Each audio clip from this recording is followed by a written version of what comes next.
এতদিন ভালো থাকলে কলেজ পর্যন্ত পড়তাম, সবাই হাঁটে, সবাই কত কিছু, আরে আমার জীবনে কিছু চাই না।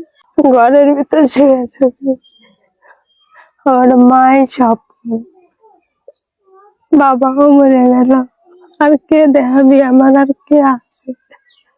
চোখের সামনে যখন বান্ধবীরা কলেজে যায় তখন তোমার কতটা কষ্ট হয়? কষ্ট মানে বুক ফাটে যায়। আহারে, ইস। এখন কি হাঁটতে পারবে তুমি? এখান থেকে নেবে ওইখানে কষ্ট করে যেতে পারবে? দেখি, ভালো করে পা ফেলো, পড়ে যাবা। নীলুফা, তুমি কোন ক্লাস পর্যন্ত পড়েছিলে? ক্লাস 10। তারপর আর পড়নি কেন? অসুস্থর জন্য। কি অসুস্থতা তোমার?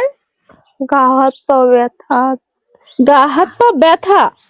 ডাক্তার দেখো নাই? হ্যাঁ। কি বলেছিল ডাক্তার? ডাক্তার কি যেন অসুখের নাম বলে বলছে। আচ্ছা, কতদিন আগে ডাক্তার দেখিয়েছিলে? 5 বছর। 5 বছর আগে? এই 5 বছর পরে আর কোনো ডাক্তার দেখাও নাই? না। তোমার বাবা কই? বাবা মারা গেছে। আমার বাবা মরে যাওয়ার পর আমার একটা ছোট্ট ভাই আছে, সে আমাকে কামাই করে খাওয়ায়। ছোট ভাইয়ের বয়স কত? ডাক্তার দেখাতে পারে 14। 14 বছর? মানে 14 বছরের ছোট্ট একটা বাচ্চার উপর তোমাদের এই সংসার এখন? আগেই বলেছিলাম জীবন সত্যি বাস্তবতার কাছে হেরে যায়। 14 বছরের ছোট্ট যে বাচ্চাটার স্কুলে পড়ালেখা করার কথা, সেই বাচ্চাটার কাঁধে এখন সংসারের ঘানি।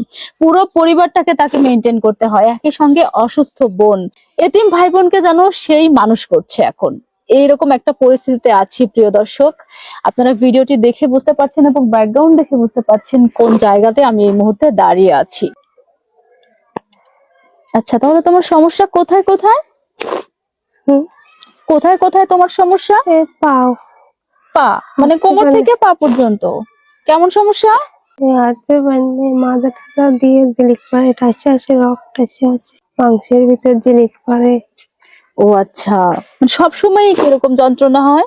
রাত দিন সব সময় চিৎকার পারো তুমি? এখনো পর্যন্ত কোনো ওষুধ খাও না? বসো, এখানে এখানে বসো। প্রিয় দর্শক, এতিম এই মেয়েটার এখন একমাত্র অবলম্বন হচ্ছে 14 বছর বয়সী ছোট্ট এক ভাই, যার উপর কেন্দ্র করে যে বাড়িতে অবস্থান করছি এই পুরো পরিবারটা চলছে। যেন 14 বছর বয়সী এতিম সেই ছেলেটি মা এবং এতিম অন্যান্য ভাই বোনদের দায়িত্ব নিয়েছে। এই এক নির্মম বাস্তবতার সাথে আছি প্রিয় ভাই বোন। ভিডিওটি বেশি বেশি শেয়ার করবেন, আর নীলুফার জীবনের গল্প তুলে ধরতে অবশ্যই আপনারা বেশি বেশি সাপোর্ট করবেন। তুমি কি নিজে নিজে কিছু করতে পারো না? মানে একটু দূরে যেতে পারো না? বাথরুম, গোসল টোসল এগুলো করতে পারো না? আমার আম্মু। আম্মু? তুমি কি কখনো ভেবেছিলে যে তোমার জীবনটা এরকম হয়ে যাবে? না। নির্বাক নীলুফা যখন সহপাঠীরা চোখের সামনে দিয়ে কলেজে যায়, তখন শুধুমাত্র চোখ দিয়ে দেখা ছাড়া আর অশ্রু ফেলা ছাড়া অন্য কোনো ওয়ে থাকে না আর, কারণ ওর শরীরে নানান রকমের প্রতিবন্ধকতা। একেবারে মেয়েটা পঙ্গু হতে বসেছে প্রিয় ভাই বোন। 5 বছর যাবৎ কোন রকমের কোনো ডাক্তার এবং কোনো চিকিৎসকের শরণাপন্ন হতে পারেনি টাকার অভাবে। বাবাকে হারিয়েছে দীর্ঘদিন আগে। সবকিছু মিলে অত্যন্ত শোচনীয় ভাবে দিন যাপন করছে। নীলুফা ভাবতেও পারেনি তার জীবনে এত বড় একটা ঝড় আসবে। আর 5টা মেয়ের মতো সেও স্বপ্ন দেখেছিল হয়তো পড়ালেখা করবে, নিজে পায়ে দাঁড়াবে, সমাজ এবং দেশের জন্য কিছু করবে।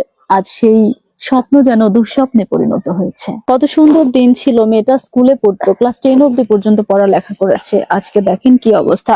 প্রিয় ভাই বোন, নীলুফার জীবন অত্যন্ত শোচনীয়। নীলুফার ভিডিওটি বেশি বেশি শেয়ার করবেন, আর নীলুফার চোখের পানি মুছে দিতে অবশ্যই সহযোগিতার হাত বাড়াবেন, যাতে করে মেয়েটা একটু চিকিৎসা করাতে পারে, একটু স্বাভাবিক জীবনে ফিরে আসতে পারে।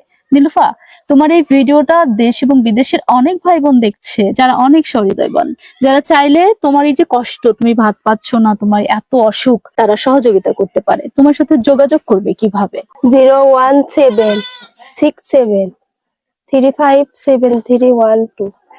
প্রিয় দর্শক, সরাসরি নীলুফার মুখ থেকে যে নাম্বারটি শুনলেন সেটি বিকাশ নাম্বার। এই নাম্বারে যোগাযোগ করতে পারেন। নীলুফা অথবা তার মায়ের সাথে কথা বলে নিশ্চিত হয়ে আপনার সহযোগিতা আপনি পাঠাতে পারেন।